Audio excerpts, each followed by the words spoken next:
Hello everyone, welcome back to our channel Billion Education where we aim to reach and teach billion population. So guys, हमने last time theories कर लिए थे.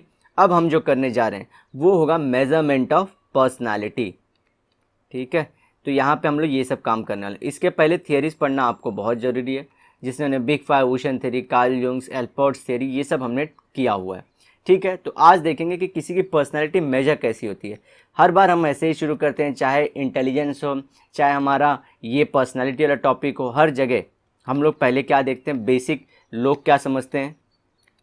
दूसरा, बहुत ज़्यादा जो एक्सपर्ट्स हैं, थिंकर्स हैं, उनका क्या कहना है.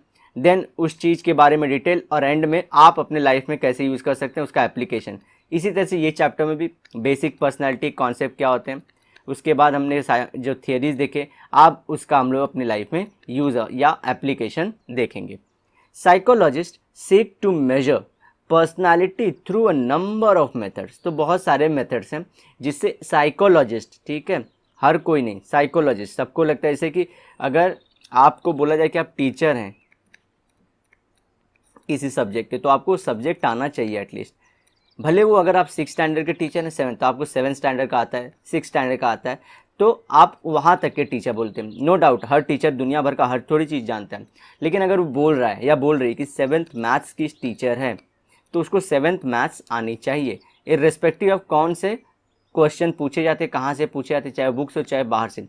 7th लेवल पे जहाँ पे भी जो भी क्वेश्चन, उन्हें उतना प्रिपेयर करना चाहिए. इसी तरह से जो पर्सनालिटी पता करने, वो साइकोलॉजिस्ट होने चाहिए एटलीस्ट. ये नहीं कि कोई राह चलता बंदा या बंदी जो पहचान सकता है कि सबकी पर्सनालिटी कैसी है. वो तो जो ऑब्जर्वेशन होता है, जनरल ऑब्जर्वेशन होता है, खुद की थियरी होती है, खुद के मन के पुलाव होते हैं जो हम लोग मानते हैं कि अगर वो इंसान ऐसा है तो वो ऐसा है.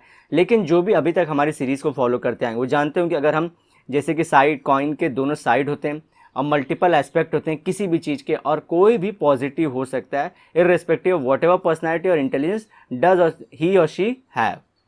तो वहाँ से हम लोग देखेंगे आगे. तो बहुत सारे मेथड हैं, और ये कौन पता करता है, साइकोलॉजिस्ट.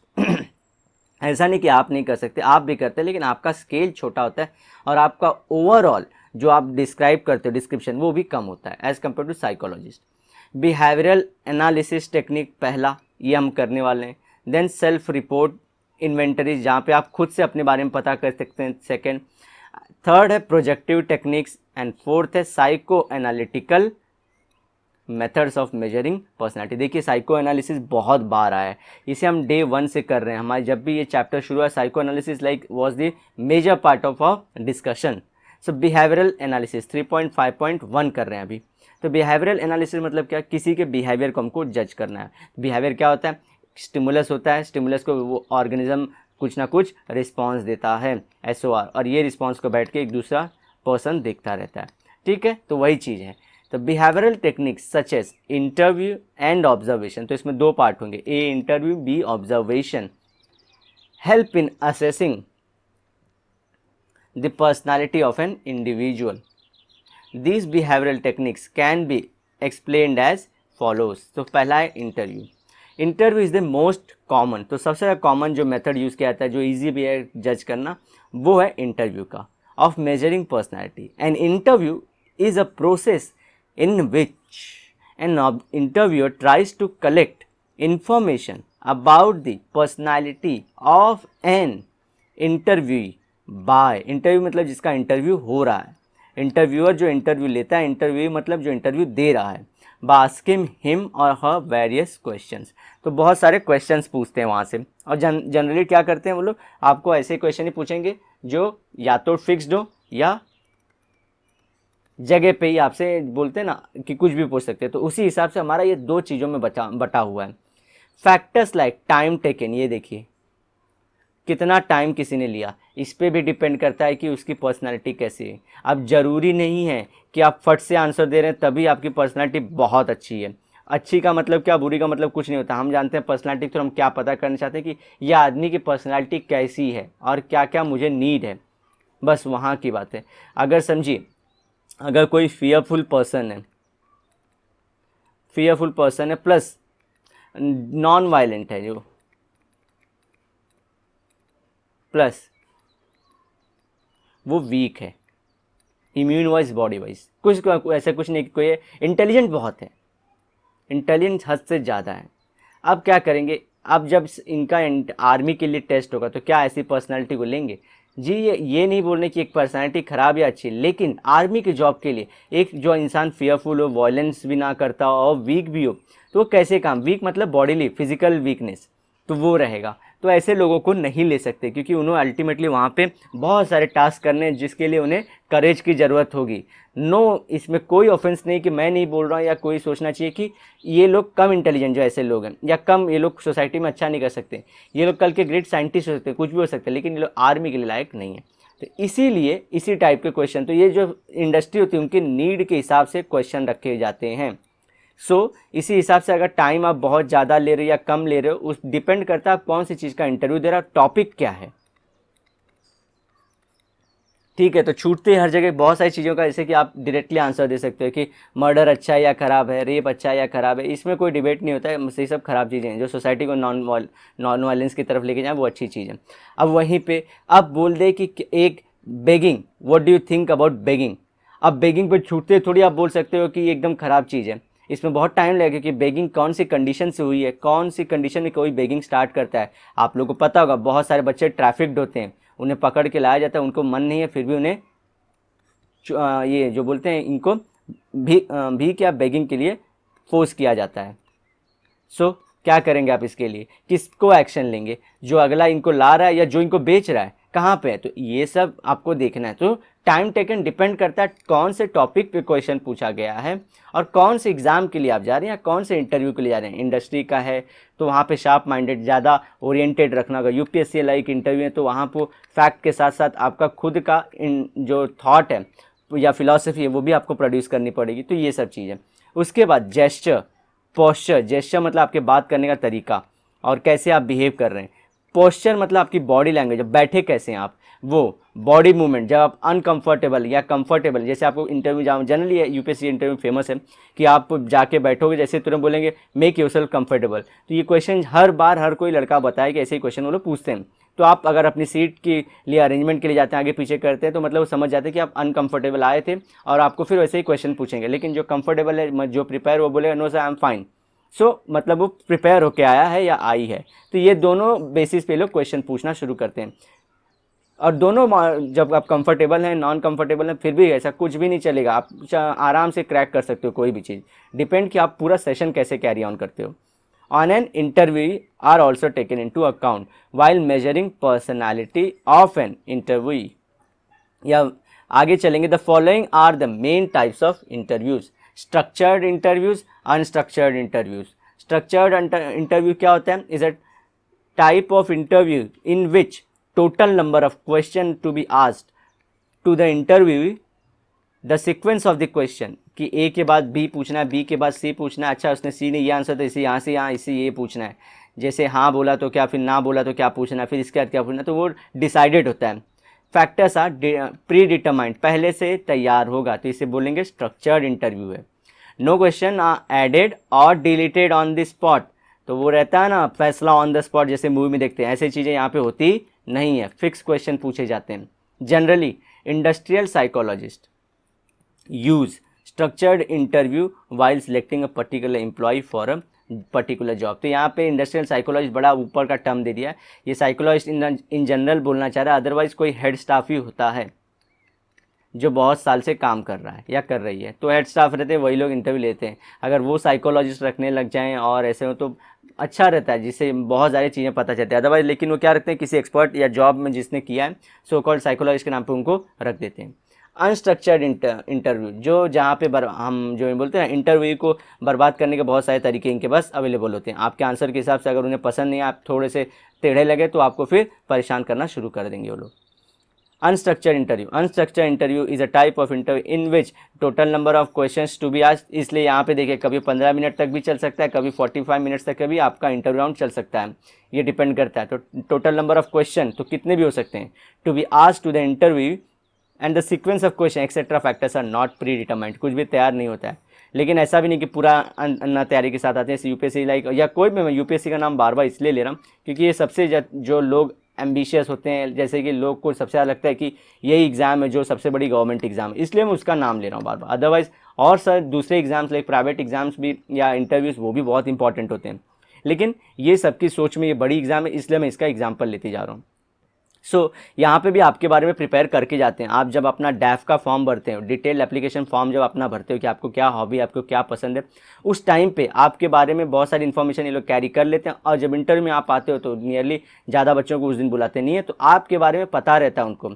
आपको भी ध्यान रखना चाहिए कि आपके बारे में जो आप डेटा लिखते हो हमेशा किसी भी इंटरव्यू में, वो जनरली आप खुद प्रिपेयर करके जाएँ, भले सामने वाला पढ़े या न पढ़े, आपको अपने साइड से प्रिपेयर रहना चाहिए कि इन केस अगर वो पढ़ के आया आपके बारे में।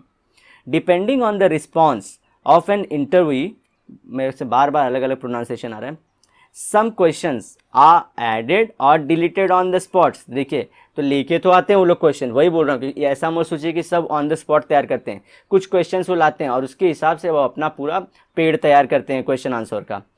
Generally clinical psychologist, counselling psychologist. अच्छा, क्लिनिकल साइकोलॉजिस्ट और काउंसलिंग वाले क्या होते हैं? ये दोनों अलग अलग होते हैं, दोनों का वर्किंग भी अलग होता है। क्लिनिकल वाले टूवर्ड्स मोर मेंटल और हेल्थ इशू के टूवर्ड्स होते हैं, मेंटल हेल्थ इशू के टूवर्ड्स होते हैं। मतलब क्या, जैसे सिगमंड फ्रॉइड थे, जो रियल साइकोलॉजिस्ट होते हैं ना, जो बैठ के पूरे मतलब उसमें कैसे वो बिहेव कर रही पूरा एनालाइज करते थे, फिर उसको परसुएट करते थे, बिहेवियर को चेंज करवाते थे। परसुएजन की थियरी जो हम लोग बोलते हैं कि वो एक लेडी थी जिनको उन्होंने परसुएट कराया था तो वो ठीक हो गई थी, उनके थॉट रिप्रेस थे। एना नाम की लेडी थी, ठीक है। तो ये सब जो थे ये क्लिनिकल साइकोलॉजिस्ट होते हैं। जैसे कि फेमस एग्जांपल थे वर्ल्ड वॉर 2 के, हर जगह आप यही एग्जांपल पाओगे। वर्ल्ड वॉर 2 में जो भी वॉर लड़के सोल्जर्स आए थे तो उन्होंने इतना खून खराबा, इतना स्ट्रेस झेला था, उनके माइंड पे निगेटिव इम्पैक्ट चालू हो गया था। तो उनके पहले माइंड को चेंज करना बहुत ज़रूरी था। सिर्फ नॉर्मल डिस्कशन से ये लोग खुद को नहीं ठीक कर सकते थे, ठीक है। तो इनको पूरा इनके बिहेवियर को चेंज करना, इनको परसुएट करना, ये सब काम किया गया था। तो ये काम सब करते हैं क्लिनिकल जो साइकोलॉजिस्ट हैं। और काउंसलिंग वाले क्या होते हैं इन जनरल, जैसे कि समझिए कोई स्ट्रेस में बहुत है, ये स्ट्रेस में है, प्लस आपको देख सकते हैं कि रिलेशनशिप मैनेजर्स जो होते हैं, रिलेशन मैनेज करने वाले, कि रिलेशनशिप कैसी जा रही है, अच्छी नहीं जा रही तो क्यों नहीं जा रही है, कहाँ पे क्या दिक्कत, ये काउंसलिंग वाले हैं। आपके डे टू डे की लाइफ की छोटी मोटी दिक्कतें दूर करने के लिए। ऐसा नहीं कि इनका लेवल ऊपर है या इनका लेवल नीचे, कुछ नहीं, दोनों अपने अपने लेवल पे बहुत सही हैं, दोनों की इंपॉर्टेंस अपनी अपनी जगह पे। फिर कोई जॉब क्राइसिस में यहाँ पे, तो ये सब काउंसलिंग वाले के पास जाते हैं। तो ये दोनों अपनी जगह पे अच्छे हैं और अपनी जगह पे काम करते हैं। तो साइकोलॉजिस्ट हो गया, health psychologist, sports psychologist. Sports psychologist का सबसे बड़ा काम क्या होता है? प्लेयर के मोटिवेशन को बनाए रखना। और जैसे कि हर प्लेयर को आप सुनते हो कि वो क्या बोलते हैं, पॉजिटिव माइंडसेट में रहते हैं हमेशा। हर किसी को सुन लो, किसी, चाहे क्रिकेट हो चाहे फुटबॉल, कहीं भी positive, I am staying in the my positive mindset. Positive mindset क्या, ये प्रिपेयर करना मतलब क्या कि आप कर सकते हो। मैं डे वन से वही कराने की कोशिश कर रहा हूँ, लेकिन वीडियोस पूरा देखोगे तब आप वो जान जाओगे। लेकिन आप लोग को ध्यान रखना है कि ये चीज़ हमेशा मैटर करती है। ये टफ़ है, ये आप खुद से जल्दी नहीं कर पाते, क्योंकि कोई ना कोई पार्ट ऑफ लाइफ में निगेटिविटी आप तक पहुँचती जाती है। लेकिन ये लोग क्या कराते हैं, स्पोर्ट्स साइकोलॉजिस्ट, ये आपको ये सब चीज़ों से दूर रखते हैं, आपको बिलीव कराते हैं, आपके पोटेंशियल तक आपको पहुंचा के मानते हैं, ठीक है। तो ये स्पोर्ट्स साइकोलॉजिस्ट भी होने चाहिए। बहुत है हमारे इंडिया में तो नहीं, लेकिन इनका नाम बहुत नहीं होता है। अदरवाइज़ यूएस लाइक कंट्री में जो ऐसे साइकोलॉजिस्ट है ना, उनका नाम बहुत होता है कि पर्टिकुलर जो प्लेयर है उनके जो साइकोलॉजिस्ट हैं वो हैं, तो वो उनका इंटरव्यू लेना, वो कैसे बिहेव करवा रहे हैं, उनसे क्या क्या करवाते हैं, क्या क्या खाने के लिए बोल, मतलब नॉर्मल चीज़ें वो सब डिस्कस करते हैं, ठीक है। तो ये सब चीज़ याद रखना है। Use unstructured interview for collecting detail information about the personality of their clients. तो ये लोग क्या यूज़ करते हैं, अनस्ट्रक्चर्ड यूज़ करते हैं। तो यहाँ पे सिर्फ मैं क्लिनिकल काउंसलिंग का बताया था, लेकिन ये लोग यूज़ करते हैं दोनों के दोनों अनस्ट्रक्चर्ड, क्योंकि उससे पर्सनैलिटी ज़्यादा पता चलती है।